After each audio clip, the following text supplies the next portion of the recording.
Bonjour à tous, donc voici la première présentation qui va être accompagnée de plusieurs épisodes sur la présentation des principaux appareils de recherche de fuite que moi j'utilise personnellement et qui sont beaucoup utilisés.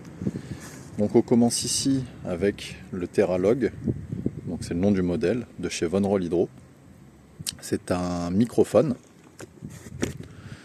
donc il est muni, composé de son boîtier, de son câble appelé l'accéléromètre, donc c'est le capteur qui est aimanté qui va nous permettre d'écouter les sons. Et il a un casque en Bluetooth, donc sans fil. Donc la petite partie aimantée va nous permettre de venir nous fixer, nous coller directement sur tout ce qui est carré de manœuvre, de branchement, de vanne, poteau incendie. On peut venir directement se coller sur un poteau incendie, aller directement au contact d'un tuyau qui soit en plastique ou fonte ou quoi que ce soit, se coller directement dessus pour écouter une fuite. Sur les compteurs, si par exemple on n'a pas les bouches à clé. On peut également utiliser le trépied pour faire de l'écoute au sol.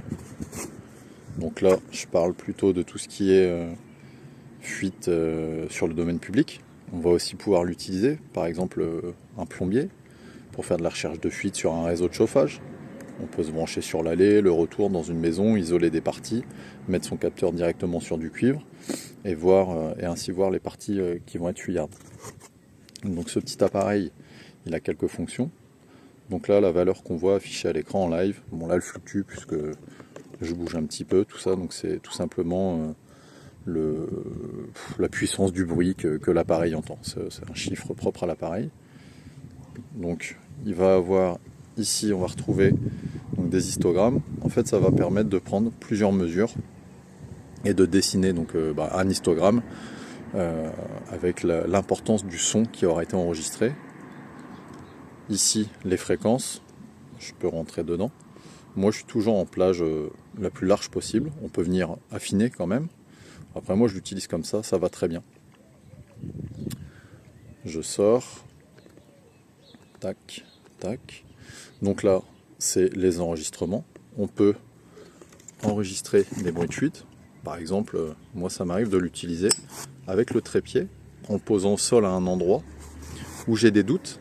Je le laisse fonctionner en mode enregistrement et je vais ainsi pouvoir manipuler un branchement ou une vanne sur un petit tronçon pour voir si lorsque je ferme, que je réouvre, si mon bruit bouge vraiment. Ça permet de déterminer s'il y a bien fuite ou non. Voilà.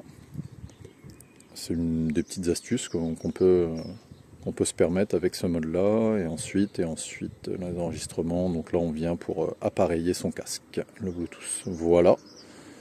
Je pense avoir dit finalement le principal sur ses fonctions.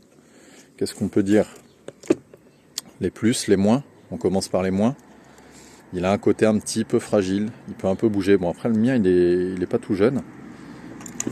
La principale faiblesse, elle va se situer ici. Est-ce qu'on voit? Ah oui, on voit. Il commence à se craqueler. Et du coup, à l'intérieur, c'est des petits fils en cuivre. Et au bout d'un moment, ils vont rompre et on va perdre la restitution sonore. Donc idem après, je ne sais plus, il est IP quoi. Donc il peut résister quand même à de la pluie et tout ça. Après une pluie battante, faudra se méfier. J'ai déjà eu des soucis d'infiltration par ici, pris en garantie.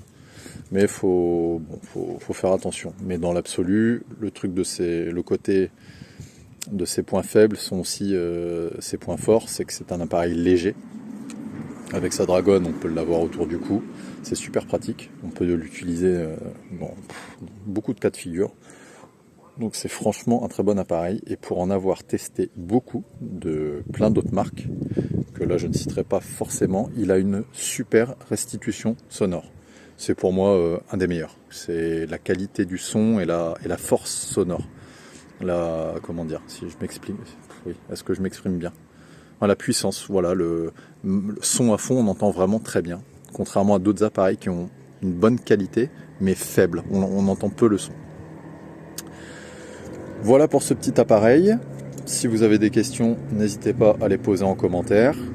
Et on se retrouve dans un futur épisode pour présenter un autre appareil.